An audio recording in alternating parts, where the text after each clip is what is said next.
Welcome once again to the official MUFON podcast. I'm your host, Richard Beckwith. My guest tonight is Craig Campobasso, author of the new book, The Extraterrestrial Species Almanac, the ultimate field guide to the 82 extraterrestrial species that populate the universe, on MUFON Books. ET enthusiast Craig Campobasso explores the origins, physical characteristics, technological and consciousness abilities, dimensional capacities, belief systems, and cosmic agendas of each of the species.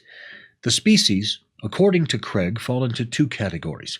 One, benevolent races who function as the guardians of humanity, whose goals include helping people to overcome duality, healing, and protecting. And two, malevolent races who are responsible for abductions, cloning, and ultimately domination. This intergalactic expose delves deeply into who the real extraterrestrials are and what they want with the people of Earth.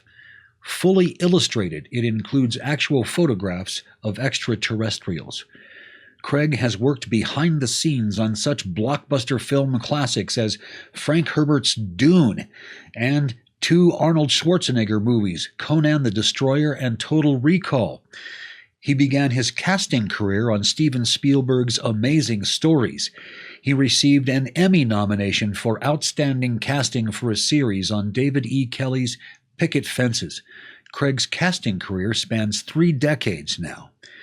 Craig directed, wrote, and produced the short film Stranger at the Pentagon, which was adapted from the popular UFO book authored by the late Dr. Frank Strange. After production, the short film collected accolades. In September 2014, it won Best Sci-Fi Film at the Burbank International Film Festival, selling out all 275 seats, a first for the festival. In 2015, it won a Remmy Award for the World Fest Houston International Film Festival for Best Sci-Fi Short. Craig has appeared on many radio shows, including Coast to Coast AM with George Norrie twice. He has also been a guest on the Open Minds talk show with Regina Meredith and 2 episodes of Beyond Belief hosted by George Norrie on Gaia. Craig has also appeared on the History Channel's Ancient Aliens. I am very honored to have him here as my guest on the MUFON podcast. Craig Campobasso, welcome to the program. Hey, how are you, Richard? It was really good to be here. Oh, man, I really appreciate you being here. I really do. I'm really happy. yeah, I am too. It's started off to be a really good morning so far. We had a nice talk before we got on the air this morning. Yes. So let's talk about your book. That's why we're here, right? Yes. And we're talking about the Extraterrestrial Species Almanac this morning. But I don't know if I want to get right to that right now. Is that what you want to get right to? You want to get right to the book? Whatever you want to talk about.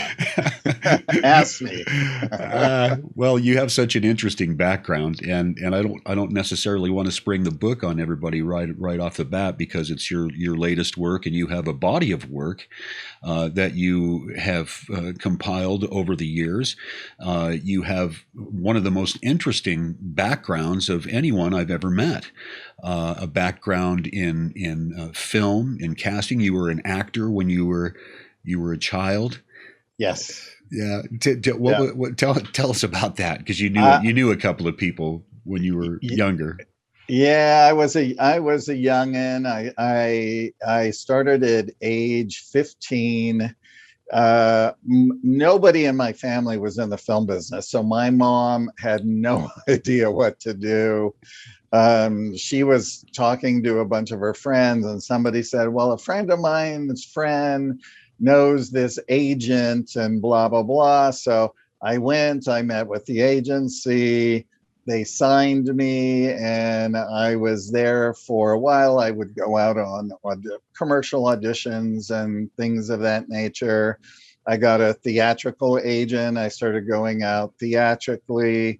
And anyway, it took me 3 years to book a commercial because there's so many actors who audition for commercials. I mean, it could be 1,000 or more. And I was so naive that I read for a McDonald's chicken sandwich commercial. It was their very first chicken sandwich. They were just unveiling it to the United States. So it was a national, and it was going to be pretty good money. And anyway, long story short, my agent kept calling saying, well, you have a audition for McDonald's today. And I went, oh, I guess it's another commercial. And so I went on 4 McDonald's commercial auditions, not realizing it was for the same McDonald's commercial. And when I got there for the 5th one, I was sitting in the lobby, and there were like 3 other boys who looked just like me, you know, the all-American counter boy. And I went, oh, this is like it, right? And the casting director came out and said, who wants to go first? And I have no idea why. I just went, I do. And she goes, okay, you come in. And she brought in the older man who was buying the chicken sandwich. And there were 30 people along a giant table. And we basically just kibitzed with all of them. And I made sure I made eye contact with everyone, you know, just like my agent instructed me to. And, right. You know, because I really was just naive. I really had no clue. And when we both left, she said, just wait right here. And we did. And then she came back out and she said to the other boys, I'm sorry, you can go home. Ah. And I went, oh, I must have gotten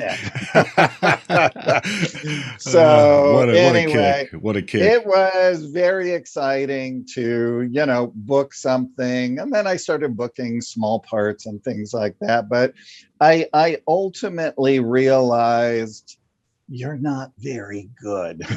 You know? you're okay. But you still had an interest in film and in that. I did. But strangely enough, I was working for film companies right outside of high school. I worked for a film company that made teasers and trailers. So I learned all about that. I used to go to all the studios. I would meet with a lot of the big people there. I used to, interestingly enough, when they did Barbra Streisand's Superman album, I would go to Barbra Streisand's house all the time. So I would see Barbra Streisand would answer the door and say, oh, come on in, have a seat here. And then you could hear her singing, you know, throughout the house. And I'm like, wow, how many people get to have this experience? Oh my gosh. Right. Yeah. And the same with Bette Midler. When she did Mount Rushmore. Yeah. Yep. That whole thing, that was the company I worked for at the time. So when I left there, I got a job offer to go work on David Lynch's Dune, right? Yeah. As a production assistant, and I turned it down. I didn't know what Dune was. I didn't know who David Lynch was. Oh my gosh. I had no idea who Dino De Laurentiis was. All I know is I didn't want to be a gopher boy anymore, right? Because that's what I was at this film company. And anyway, this was on a Friday. The offer came in. I got my last paycheck, and back then, you know, your paychecks are like $250 later. Right. And I went out and had a good time that weekend. And then when Monday rolled around, I'm like, oh my God, what am I going to do for a job? And the woman at Dune called me back and said, are you sure? Really, you could just start tomorrow, or you could start today, whatever you want to do. And I went, okay. like so begrudgingly okay. And I look back on that and I go, my God, if I hadn't taken that movie, my career would never have landed in the place that it did, because what I didn't realize was it was making all of the connections and learning from these greats that helped me get from place to place to place, you know? So when Dune finished, after 4 years of working on Dune and Conan the Destroyer, we made it at the same time. You're talking about all my favorite movies Oh, You know? I love that. I and love that. and the fact that you're telling me that when you were offered the job on, at least the job on Dune, that you did so reluctantly, and I can't help but think of Yoda, pointing at Luke Skywalker and saying, "Never his mind on where he was, I what know, he was I know. doing." It's so true. But I mean, I think back and I say, God, you should have really thought of a better decision than that. Thank God destiny or somebody on the other side was bugging that lady. Call him back, and thank God she did, because it really was one of the best times of my life to actually get to interact with them, because like the first year it was just me, David, Rafaela, a couple of secretaries, and that was it. And then we went into pre-production, and all the people started coming into Universal where we were, and started there, and then the production moved to a Studios Churubusco in Mexico City, and that's where both films were shot simultaneously, right? And anyway, and then to cap it all off, I got to go to the royal premiere in London, and that was very exciting. And then we had the big party at a place called Blondie's where Duran Duran was there. Oh my gosh. Of course, Grace Jones, who I really loved. Yeah. And she was in, Conan the Destroyer. Yeah. Yeah. I used to just like cavell up a little bit when she would come into the office, because I loved her music. I just thought she was so unique and so cool, and uniquely lovely, just a beautiful human being. She was perfect for that role. She was perfect for that role. She was, and I think she's an alien because she looks exactly the same. She has not aged one bit. So well, and one of the there were several avenues that opened up for you, but one was doing your own films. You wanted to produce your own films, and also writing. But you won an award for Stranger at the Pentagon. Yes. Yeah. A few of them, actually, which was really nice. So I decided I worked for two different producers who did Sky Captain and the World of Tomorrow, right? Of which I was one of the CDs. And then I worked for a producer who produced the Saw movies. I did not work on the Saw movies, but she produced those movies. So both of those films, how they got, I know. It's hard to watch. But that first one, the ending was the best ending I've ever seen. So, where Jigsaw gets up at the end, he's been alive the whole time. But both of those movies started off as a short film, right? And that's how they got sold. So I said, well, I'm going to make a short film. And so I did a little campaign, raised a little bit of money, said, okay. And I'm thinking a small production, just to show investors, that kind of thing. Well, the universe didn't want it that way. It just said, no, bigger, big. I literally, anything I asked for, I received, right? Literally within a day. I said, boy, wouldn't it be great to have a real DP with a red camera? The next day, the actor I hired to play Valiant Thor, Jeff Jocelyn, called me and said, hey, my buddy is a DP and he has a red camera and he'd love to shoot this. I sent him the script. I was like, great. Talked to him. Everything worked out. Got him on board. I brought on other producers I've worked many times with on other productions. They got me all of the locations for free. They got me all kind of sets and things that we needed. Even like one day was a full-blown green screen day where I had over 80 visual effects shots to get done in one day. And so we got every shot except for one, and it was the one that I was okay with losing. So we saved it till the end. But anyway, so then it was sort of like, about less than a year journey to get all those visual effects done. I had to find a small sort of pop and pop. Pop and sun. Why did you choose that topic? Well, interestingly enough, I had read Stranger at the Pentagon in the 80s, right? And I just really liked the book. I liked that it was simple. I liked that it was just little vignettes of stories.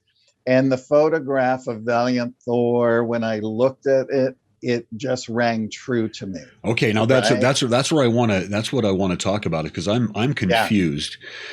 Because there is a photograph of a gentleman that a rather handsome gentleman from the 50s, with dark hair that looks sort of like Jimmy Stewart, and he's sort of leaning forward on his knees, and he's looking at some papers, and then there's another picture of another guy that's in a room full of people, and he's got blonde hair, and he sort of looks like Dash Riprock from the Flintstones, and they say he's you know what I'm saying? Oh my god.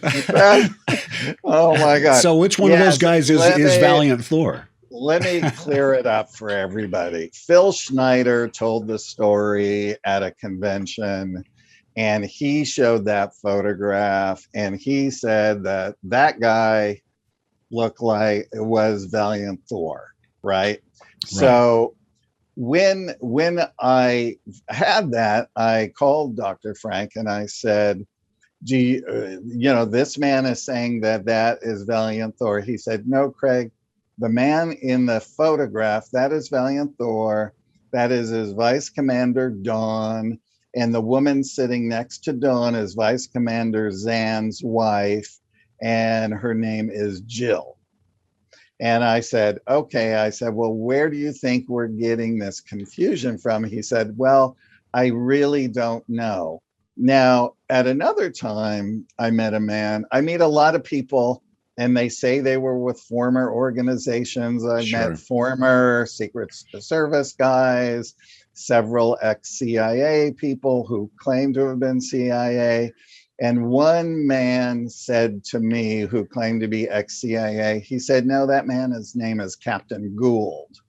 Now, here's the interesting thing is Dr. Frank said the very first person that Valiant Thor met when he went to the Pentagon before he went to the Secretary and Undersecretary of Defense was Captain Gould.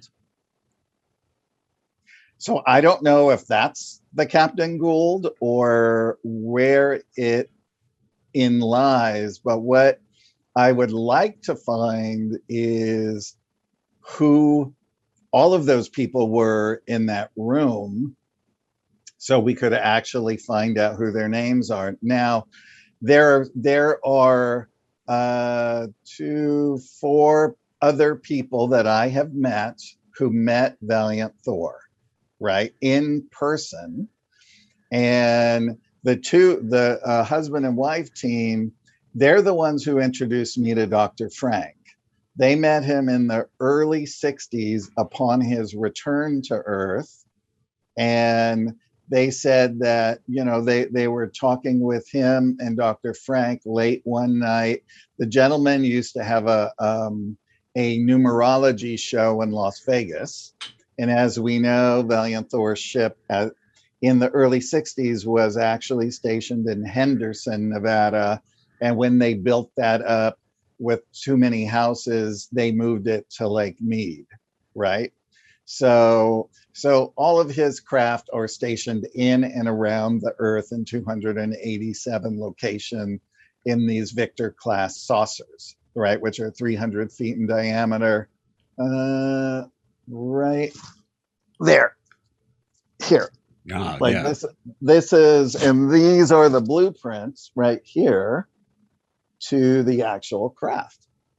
There we go. If I lean that way, And I you can guess see it a little more. what we're getting to here, Craig, is that clearly uh, the film was based upon a true story with several It is. participants, with It is. many different witnesses who met this individual. And you know, I I hate to deviate, but this really reminds me of the friendship case in Italy. Are you familiar with that? Which one? Well, it's actually referring to a series of cases that took place in and around Pescara, Italy, in the late 50s and early 60s. And they were collectively called the friendship cases, and they involved a guy named Victor Bruno. Gosh, I have a book here too, but Was it the UMO? UMMO? Oh yeah, well yeah. You're talking about they're one of the species, I guess Right. that the friends dealt with. The friends were humanoid. They could That's be that's the UMO's symbol that they have under their craft. so, and And we the have photographs of those. and we have photographs of those craft. Yeah. Yeah, I'm convinced that these cases are related because the friends are humans essentially, Yes. but they live Yes. all over the place, not just on Venus, but in underground bases here on Earth that they easily Yes. construct with technologies that we're just simply not familiar with. They can build a huge base in a day with the flip of a Yes. switch, essentially. You know, but Yeah. I don't mean to deviate because we're but I can kind of hear what you're saying. I'm thinking all of a sudden these cases seem to be related to me. So go on, Craig. I apologize because this is Oh, really no interesting. worries. Because we're Yeah. talking about a guy that comes and tries to convince us that we need to take a different path, right? Well, it really was when he came, it was already predestined that he was coming. Our government knew that. The only thing that I do not know is the span of time that was beforehand. I do know that Dr. Frank said that Valiant Thor told him that it seemed like in an eternity once he was given the mission that it occurred. Right. Mhm. So he literally sort of was almost climbing the walls, really wanting to get it started. So he could have been here traveling back and forth from the interior of Venus for, maybe from the 30s, maybe from the 20s. We really don't know. But here's an interesting factoid is if our government had known maybe as early as 1950, when I spoke to Major George Filer, who is our MUFON New Jersey state director. Yes. He was a major at the time at the Pentagon of Valiant Thor, and he heard about Valiant Thor. He said, I even walked down a corridor once, and one of the guys, the other officers with him said that he's in there, right? Like my whole body is ringing with chills when I just say that, right? Wow. But here's the clincher. He said, Craig, I was on a plane and I sat next to Michael Rennie, who played Klaatu in The Day the Earth Stood Still. I was just getting to that because I knew that's where that was leading, because that's where that film came from. That was where the idea for the right. So he said he had, in their conversation, he told Filer that the US government paid to have that film done so that they could gauge the world's reaction to a human extraterrestrial visiting Earth. So it makes me wonder, was that made knowing that Valiant Thor was going to be arriving to gauge the reaction, or was it happenstance?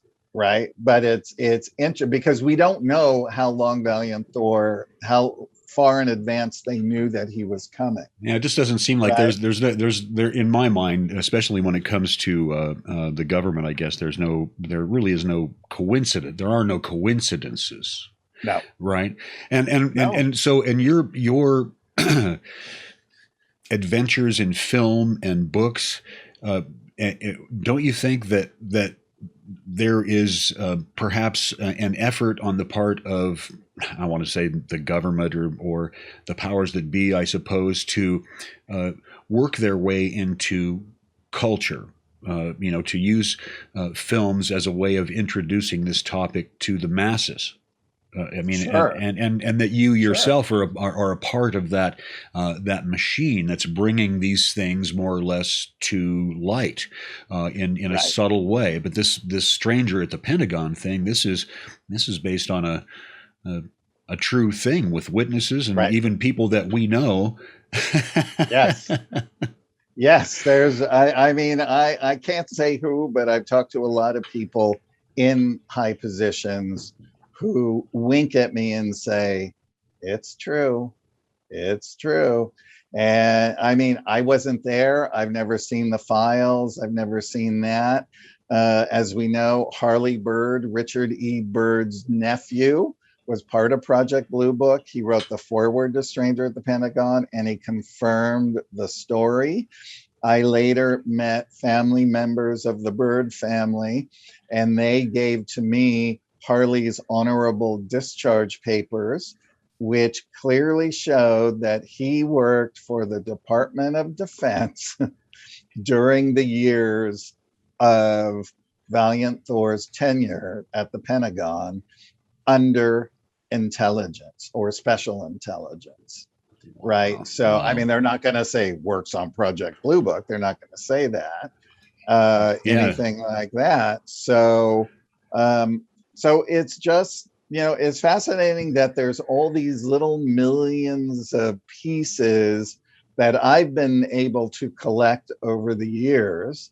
And I did have Dr. Frank's ear. I mean, for years, we would have lunch at least once or twice a week. And I would interview him for hours about the script and all of the stories that he never put into print. Mm-hmm. Little simple stories about visiting what craft or what people or conversations that he had with the various vice commanders, crew members, or with Valiant Thor. I mean, there was one thing he told me. He said, Craig, I met Valiant Thor in 1959. I re-met him in 1961, and I never saw the man smile until the 70s. He said his job is extremely important. He said, so I knew intuitively never to ask him my mundane questions that I was to ask the vice commanders because they would answer it for me. But then there was a rare occasion where he would say, ask me anything. And he said, and here's the thing, he would never lie to you. Right? Right. No, never would. He would never, like sometimes, we might make a little white lie to not hurt someone. He just tells the truth. So that is one of the traits of the friends that they're basically, there's no separation between them, and they have this living thing they call Ureda, which is an actual living being that is fed by goodwill and love.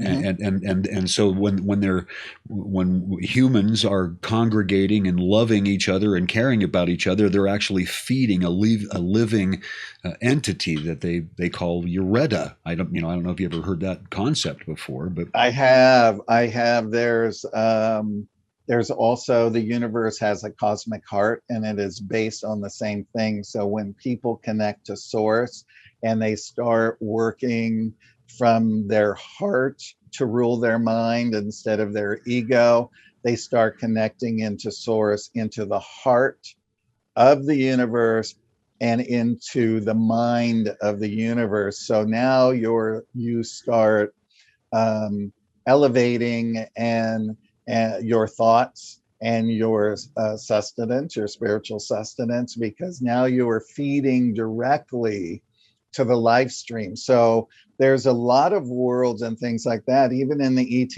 Almanac, there was a race, and I think it was the Itapurians, if I recall, that their planet was dying out. And so what they did was they found another little place in the solar system that had 3 planets. They used one planet as their heart-based planet that only emanated love into the other 2 worlds. They used one planet only for their machinery and making of things, because they found that machinery and things also cause cancer, right? And then they moved all of their wildlife and ocean life and everything over in small increments, until then they started moving the people over in increments until the whole new settlement was. So now they have this trine of a planet of love, which is the same basic principle. I'm getting like major chills again just talking about it. I am too, because connection. I'm getting that feeling too. I'm probably going off on the wrong track here, but I'm hearing it's the Harkonnen and planet Caladan, and that's what I'm envisioning. House Atreides, yeah, absolutely. So there's so many incredible, just incredible stories, but that one, especially Stranger at the Pentagon, is, I only made the film never to show it, right? So the film is just selected scenes from the original big script, some scenes cut down and things like that. And then I left it with a cliffhanger ending at the end, so that investors would want to see more. And it would just give them an idea. We didn't have Marvel visual effects. We had decent visual effects, because that's what I could afford. And then the world started begging me to see it. And the Burbank Film Festival wanted to see it. And I said, okay. So I took it over. I showed it to the head guy. And when it was over, he goes, oh, that's a nice sci-fi film. I said, oh, it's not over. Keep watching.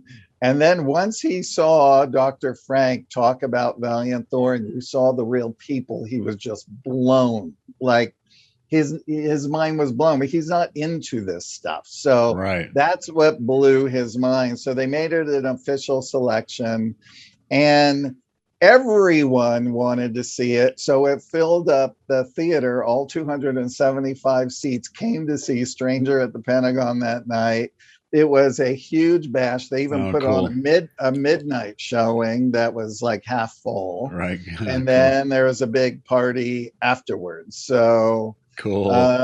So it was. That had to have been fun. Exciting. I mean, that had to have been so fun. It was so fun. So, so again, everyone, if you're going to watch it, you can watch it on Amazon Prime, or you can go to strangeratthepentagon.com and watch it. But just know it's just selected scenes.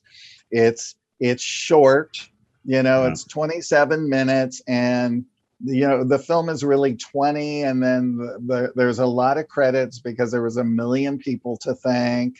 And don't call it a trailer. It's not a trailer. It is what it is. So know that going in, to get an idea of what a huge production could be. So. Oh, great.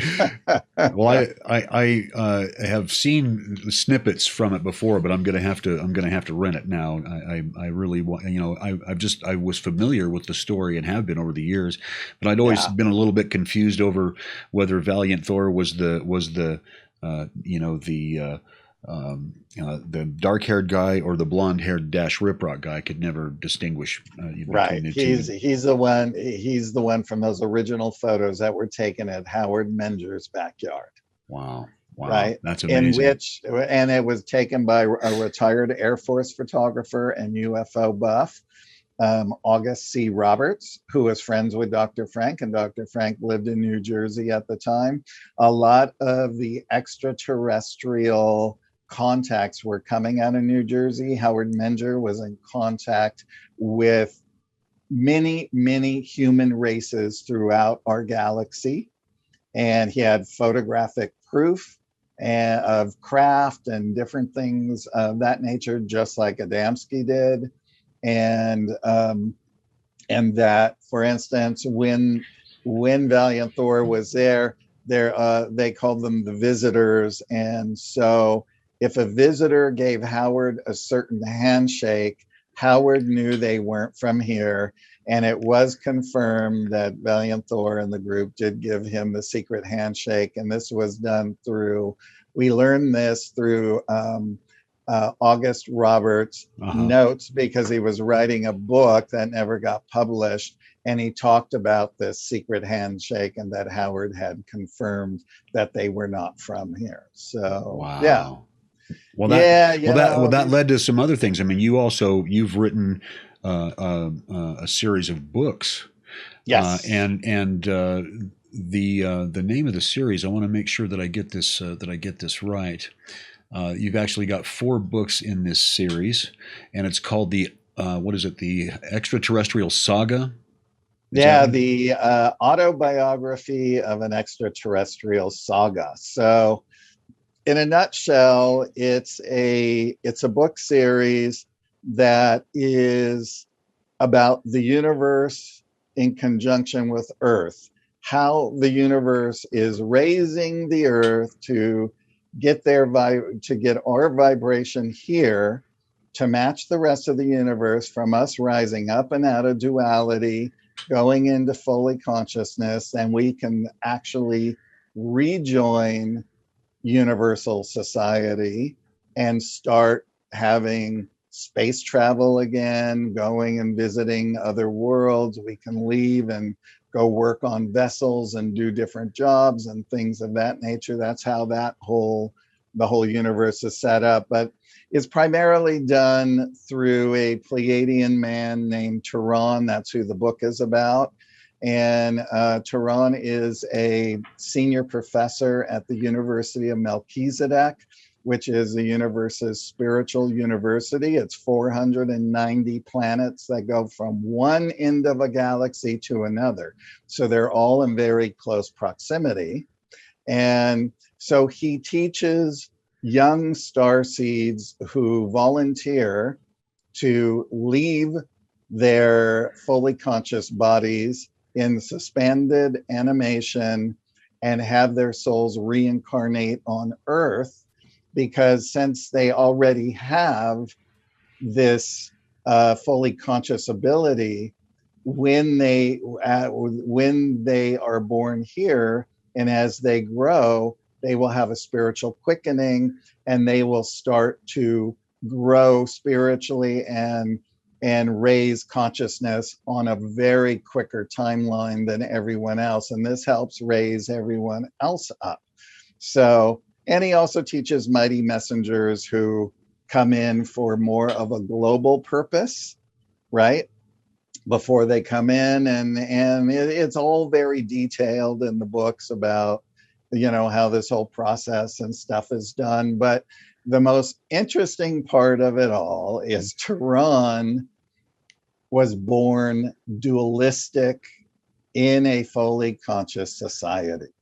In every 200 births up there, one person is born dualistic. And the reason for it is for the dualistic person to learn from fully conscious people, and especially for the fully conscious people to be more not lenient, but more open, to understand how a dualistic mind works, right? Yes. So he is given this task to do it. And throughout the books, we find how he attains full consciousness. So we, as the reader of the book, are Turan, and we learn how we can obtain full consciousness as well, which is amazing. And then we have the greater duality in the universe that is also the secondary story, and is quite fascinating to learn, which is about Archangel Michael and Lucifer, and that entire story, and the story of when he fell, how long it took, why he did it. We go to the hearings, and then once he is imprisoned for a span of 200,000 years because he's an immortal, Tehran is asked to go and take down his lateral statement, which he has refused in the past, but he accepts Tehran for some reason. And we start to learn all these other things unfold. And then we actually see, we go in book 3 to Lucifer's tribunal, where he's put on trial for soul death. Wow, that's cool. I never never heard of that concept before. But anyway, I just write what I hear, so it's a pretty let me ask you this, Craig. You say you write what you hear. Is this like an automatic writing thing? It is. This is automatic writing. This is channeling. When I was 26, I had a major spiritual awakening with universal masters. That's as how I can explain it. They took me from being totally asleep, right, to being awake within a 2-year span of time, where most people would short circuit, right? I trudged through and got there, and then and during that time I just started writing a book about all my experiences and everything on how this process was being done. And at the end of that, the main master teacher said, "What would you say if I told you that you just wrote that book for yourself?" And I said, then I learned a lot about myself. And he said, "Now it's time to sit down and write the real books you came here to write. I don't want you to stop, edit, or do anything. I want you to write and write." And of course, it was through pen, not typing. Right. And write and write and write until you can write no more. And so they started waking me up at 3 a.m. every morning, saying that was the best time to write because all of the brain waves were down. And that's how the process has been ever since. So I've been up since 2:30 this morning, already finishing up my new MUFON book. So well, that's funny, because when we exchanged emails and I saw that they were coming at 4 or 5 o'clock in the morning, I was thinking to myself that this is a prompt individual. When you do your interview with him, you had better be ready on the time that you said you were going to do it. Right. Of course, then that leads to your latest book, right? I mean, the Extraterrestrial Species Almanac. Tell us about that. There it is. And weirdly enough, or wonderfully enough, I got the Italian version that just got released in Italy yesterday. Wow. Isn't that cool? Wow, that's very shiny cover, as you can see. Yeah. Well, it came about, my book agent called me up and said, with your background studying all the UFO cases all over the years, and with your books, the Extraterrestrial Species, I can't get them all right. The Autobiography of an Extraterrestrial Saga books. You're the right man to write this book, and I have the title, the Extraterrestrial Species Almanac. And I went, oh my God, I could totally write that book, right? Because I knew I had studied all of the contactee cases from way back when. My favorite are the early ones, which were all human, primarily, not all of them, but most of them. So he said, do up a proposal and and I just know I can sell it. Well, he sold it in 4 days, and I was writing it the following week, and I went, wow, this just doesn't happen. So maybe the universe really wants this book out there in the public, right? Right. So what I did is I went to all of the contactee material from books, and I went to either the publishers or the contactees themselves, asked for permission to write about these stories. So if you like reading about the Itapurians or the Clermers or the Clarions, you could go to the back of the book, and under further reading, it will tell you the name of the book, and it will also tell you where you can purchase it, because a lot of the books are out of print, and I found where you can even like some of the books can only be bought now in PDF, but at least you can still buy them, right? If people are really interested in this stuff. So there's for one, and I had to do the book. The publisher wanted it under 300 pages, and I was like, okay, well, how many races can I fit in there? Because I had well over 100 that I had on my original list, right? And there's way more, but then you start getting into real obscure ones. But anyway, I was listening to a talk by Paul Hellyer, and he said in one of his latest talks before he passed that he knew of 82 races visiting Earth. I said, I'm going to honor Paul Hellyer. I'm going to pick 82. I'm going to pray they fit. And it took some juggling. I had to take some stuff out of the back of the book that I had to make them fit. And so that's why I chose the 82 races.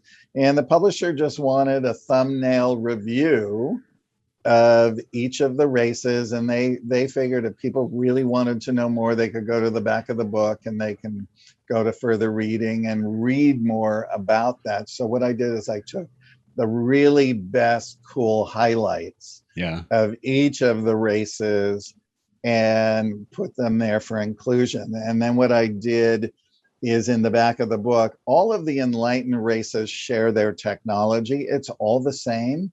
They share everything, and they even share themselves. So you and I think of telepathy as just talking mind to mind, but it goes beyond that. So if you and I were fully telepathic, and I said, Richard, I'm gonna share a story of the time I visited the spot where Victor 1 is in Lake Mead, right? Right. I could transfer my feeling body to your feeling body. So as I'm telling you the story, you are feeling every sensation I am. If it's a learning experience, you will feel the growth that I had, and that growth will be added to your growth because now you're an experiencer in it. You see? Yes. So that's Tell me this. connection Tell me this, Craig. In some of these species, are there technologies based just simply on love and emotion, like actual technologies that are fed by love? There are the organic technologies. Those are totally fed on love. Some of them have a brain. Some of them have a brain and a heart.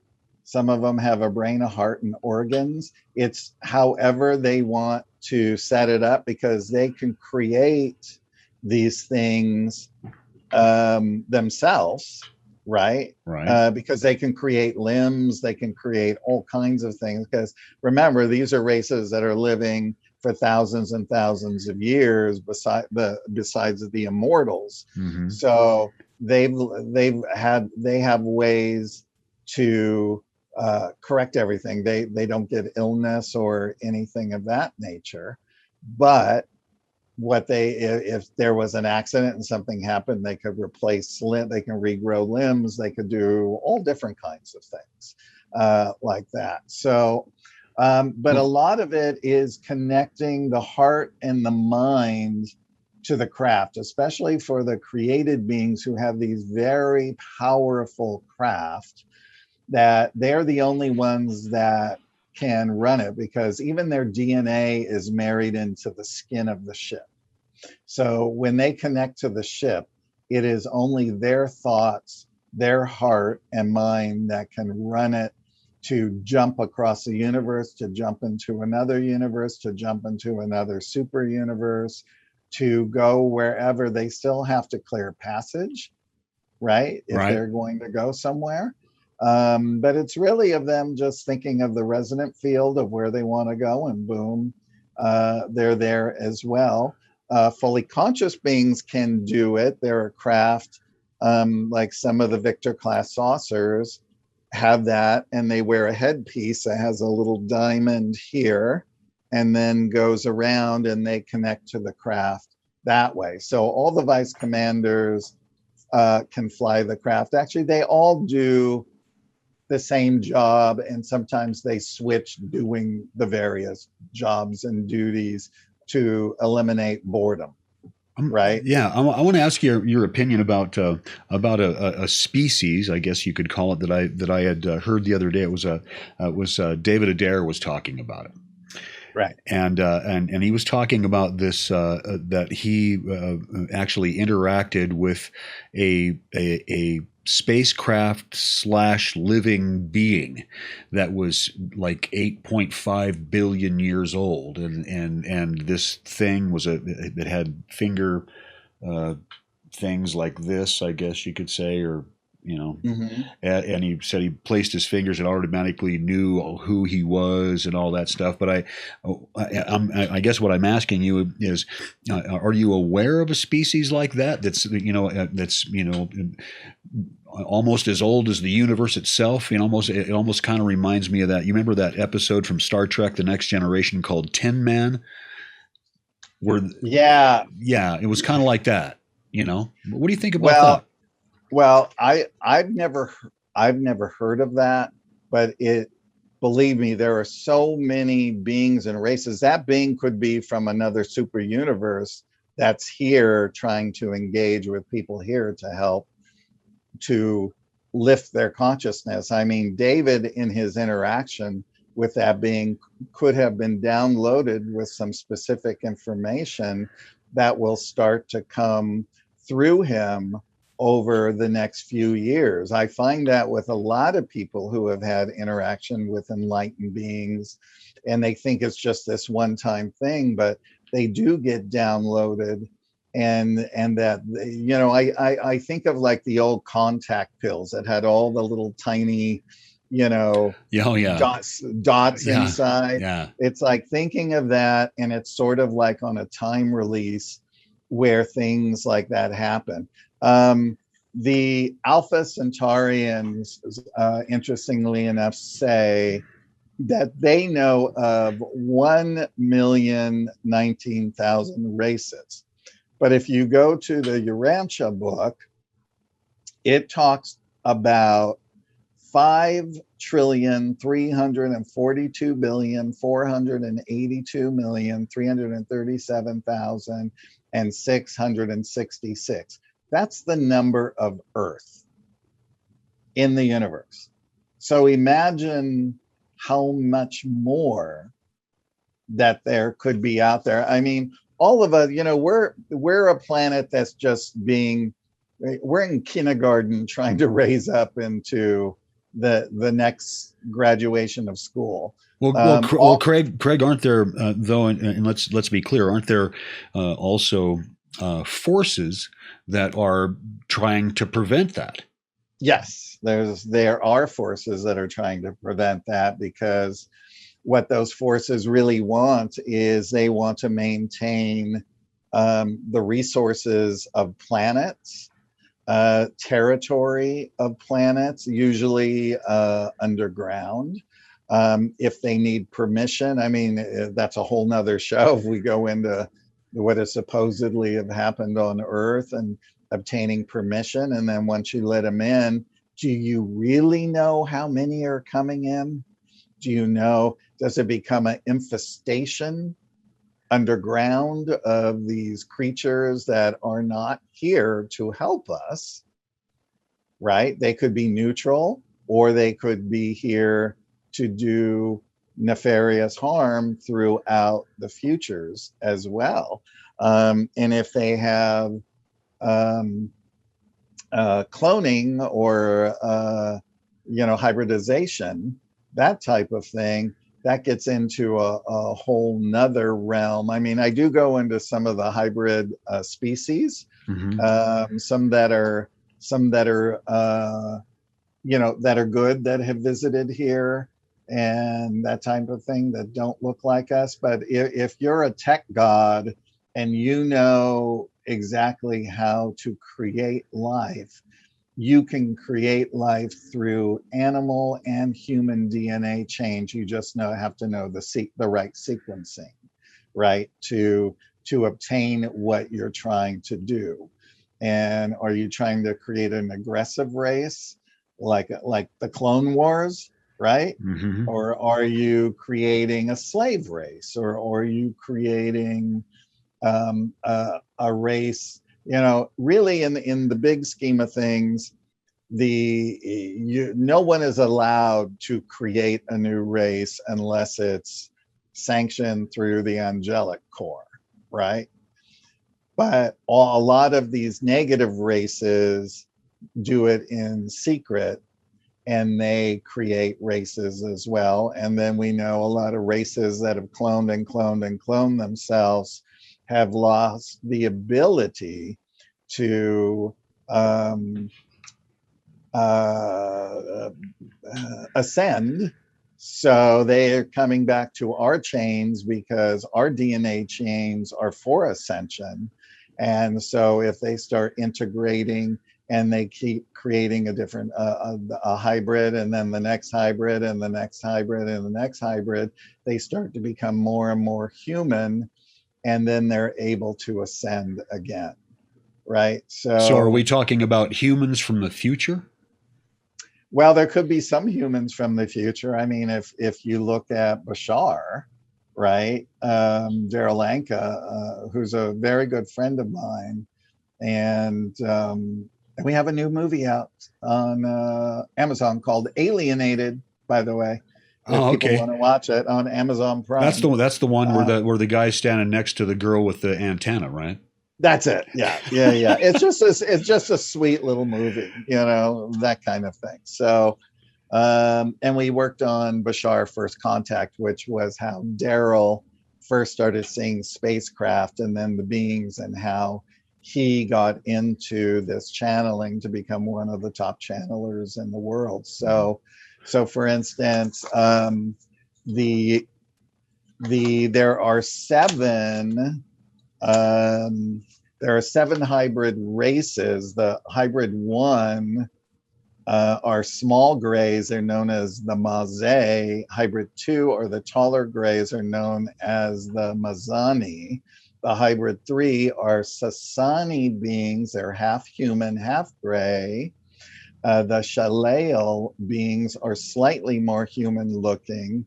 The Yayael are beings that are very human-like. That's the hybrid 5. Hybrid 6 are Earth humans becoming the 6th hybrid race, which are called Inakika. And then the 7th race, which has not been done yet, is called Anuhet, which is a blending of all 6 hybrid races in 1,000 years, right?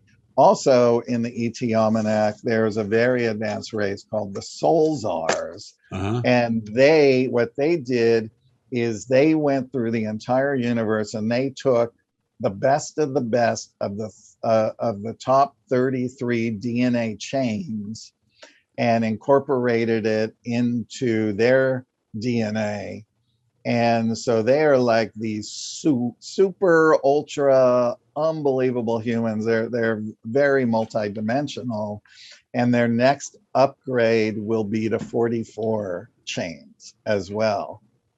Right. Can But I of ask you a course, question? yeah, I've been thinking about this as we've had our conversation. You brought up something a little bit earlier about permission, right. permission, and so if if a species, a race wants to come here, do they have to seek permission from someone? I keep thinking of that scene in The Day the Earth Stood Still where Kathy Bates says, "Well, why have you come to our planet?" And Keanu Reeves looks at her kind of quizzically and says, "Your planet."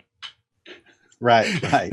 Well, how the universe of fully conscious beings looks at it, all planets belong to everyone. We all came from the same primordial atom, therefore we are all one. That's why they share everything, because everything is all, and we are all, and all are one. So every planet belongs to everyone. It doesn't mean like these aggressive races who come and start to take something over, right?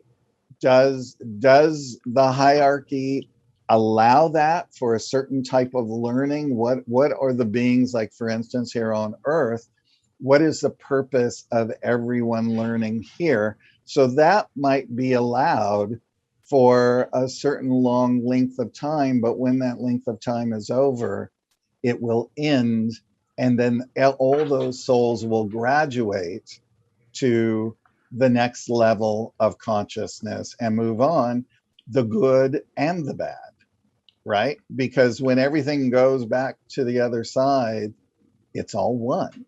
We look at everything as being separate, right? Right. So, Right. so It's weird that you're saying all of this right now, because I don't mean to, when I have my guests on, I never really like to talk about myself. right. I just kind of sort of shut my mouth and so forth. But I did recently write a blog, and I have a little blog, and I wrote an article, and basically it was called "Matter from Thought." Panpsychism, biocentrism, and the ghostly cat in the box.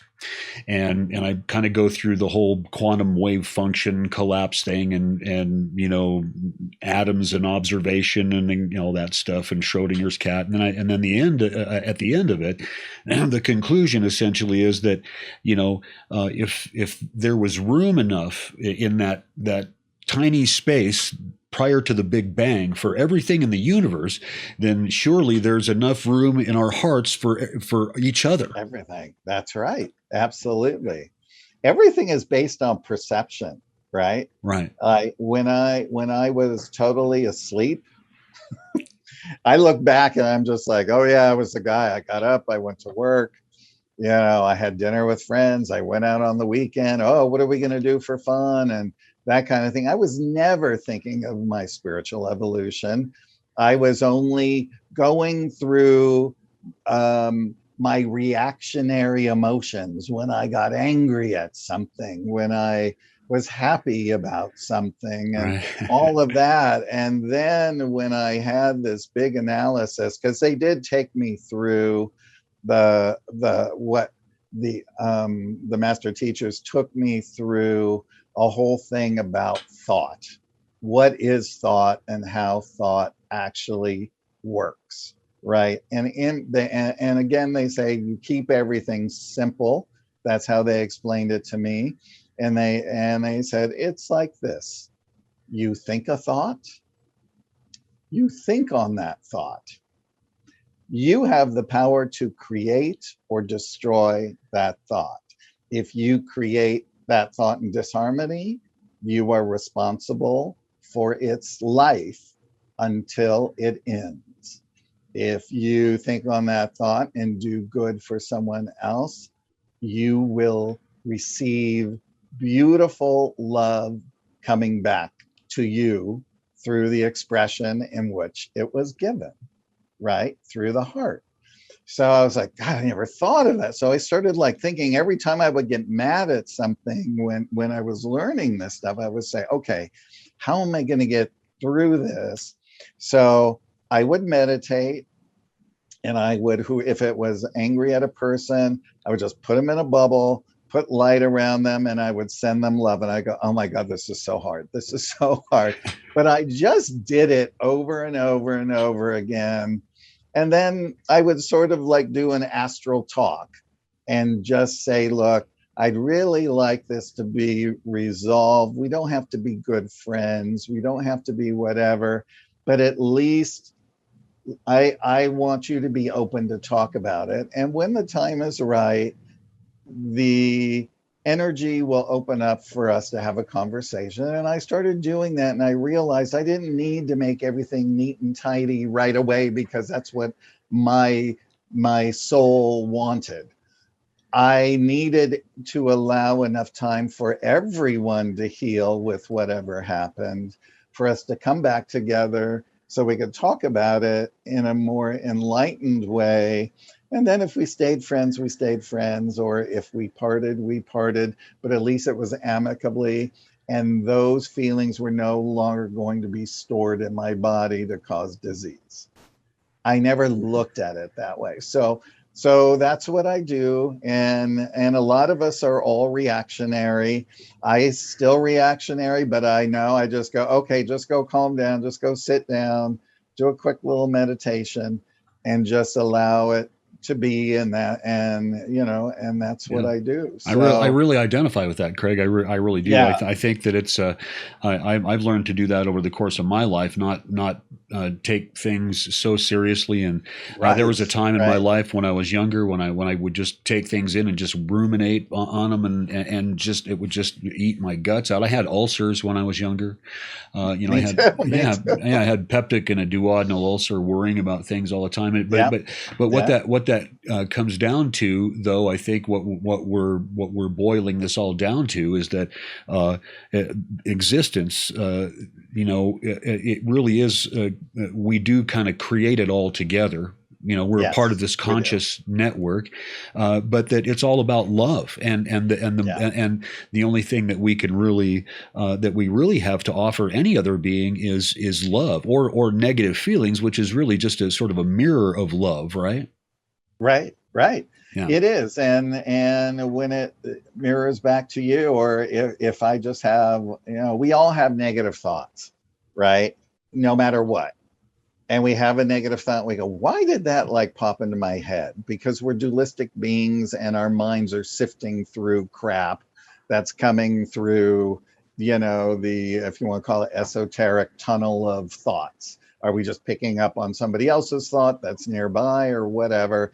And we have to learn to sort of sift through those thoughts, as we will when we become a telepathic race. Because when you start to become telepathic, all the zillions of thoughts come bombarding into your head, but you learn how to start sifting through them and to turn it off when you don't need to be on that mind internet, at all hours of the day, right? That kind of thing. So one thing I wanted to tell you about this. Yeah, I was going to say, we want to talk about your book. I want to make sure everybody. I want to talk about one more time to make sure everybody gets a chance to see the cover and all that. So yes, when I was writing it, I got a phone call from a woman in Canada who she was a genealogist, and she told me she was either my fourth or fifth cousin on my mother's father's side.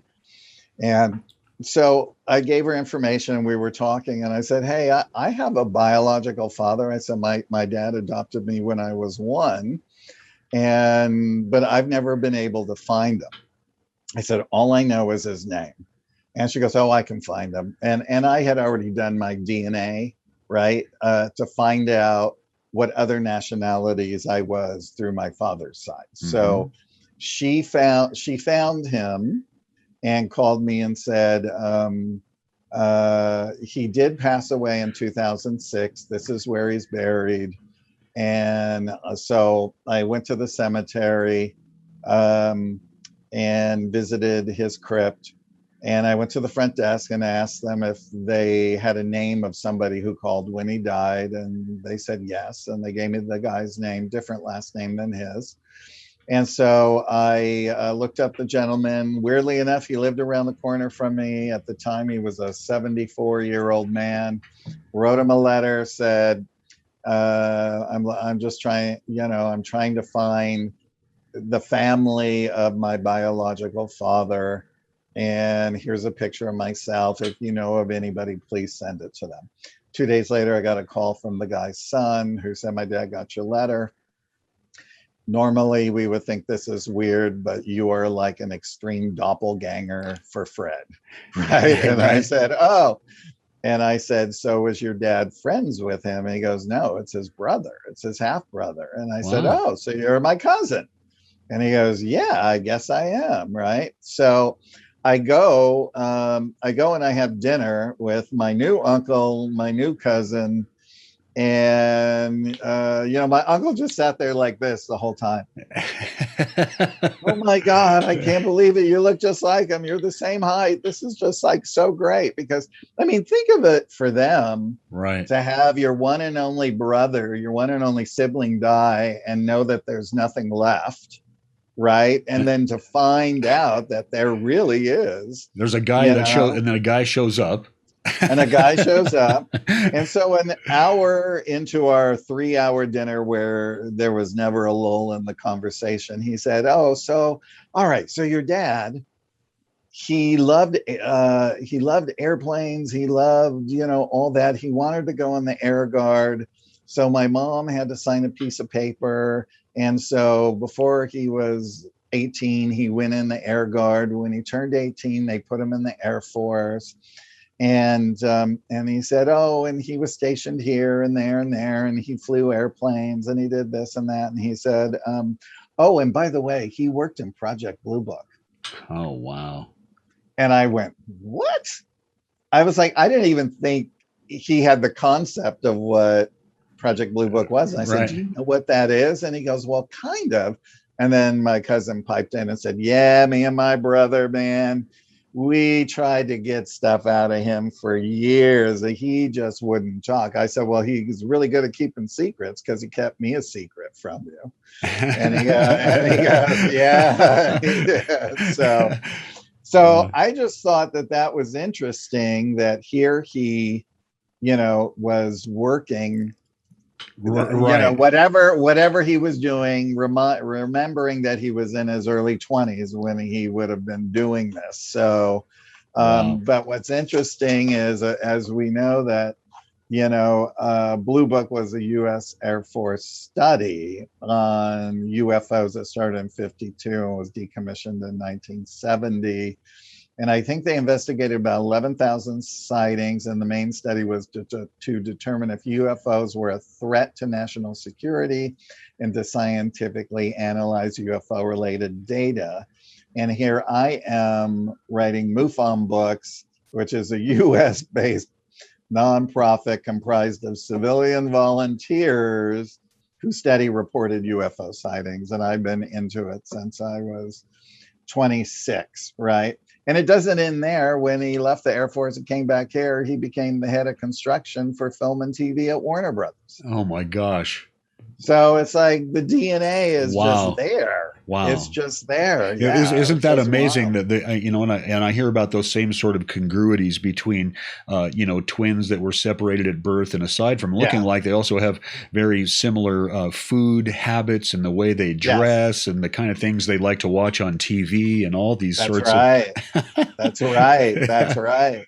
So anyway, it was one of the most satisfying things for me to be able to learn about him. I found out that I also had an older sister who had passed, but I also got to learn about his wife, I have a stepbrother and two stepsisters who flew out to meet me, and we're like all gaga for UFOs. I thought, oh God, they're either going to love me one way or the other. Oh my gosh! Right? Well, that had to be a happy coincidence, because you have something to talk about, Yeah, something in common. Yeah, completely. They're all just beautiful. So I have my uncle. So I have three cousins, an aunt and an uncle, and three cousins, three god cousins, and. So it was just, and my uncle lives near me, my aunt and uncle, and so I see them for lunch all the time. Wow. It's good. It's good to have that UFO connection, and good. That's honestly, when I go to the MUFON symposium, that's about the only time that I really get to sit down with people and talk about that thing that I'm really interested in. Right. Yeah. Yes. Yeah. Well. Yeah. It's so exciting. Yeah, Craig, I have to tell you, I think we've reached the end of our time. Yes. I think we could go on for hours, honestly. We could. But before we go, I want you to hold your book up one more time, the Extraterrestrial Species Almanac, and that's on MUFON Books. Yes, it's on MUFON Books, and if people want autographed copies, they can go to Autobiography of an ET.com and then click on other books, and I'll be happy to sign it for you. And I'm actually making it into a documentary right now as well. Wow. Cool. And I did start a crowdfunding because the CGI to bring the ETs to life is off the charts. So I think I sent you the link. So if you wouldn't mind posting it in case anyone wants to help us, that would be not awesome. At all. I'm gonna have that link in the section right below the video, so people can go to the link and they can go to your GoFundMe. Oh, that would be great. Yeah. And that's how I got Stranger done as well, was, through the help of everyone out there that wanted to see it happen. So. Wow. Well, Craig, I really appreciate you being here. I really do. I hope we get a chance to talk again. I hope we get a chance to meet in Denver. I'll see you when we're down there. Yeah. Yeah. Yes, for sure. Next July, 8th through 10th. Yeah. Okay. All right. Good having you, Craig. Thank you. You too. Okay. Have a good day. Bye, everybody. Yeah. Bye-bye. I'll be back in just a moment with some afterthoughts.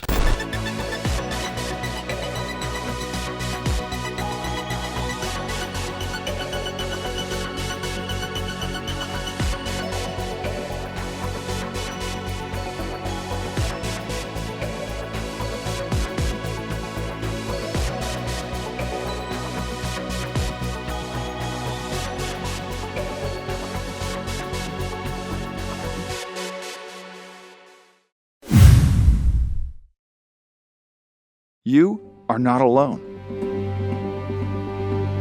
Thousands of people all over the world have sightings of UFOs per month. MUFON is the place to report them. Since 1969, MUFON has been investigating UFO reports and providing this information to the public. Our aim is the scientific study of UFOs for the benefit of humanity. Support UFO research. Join MUFON today. You are listening to the official podcast of the Mutual UFO Network.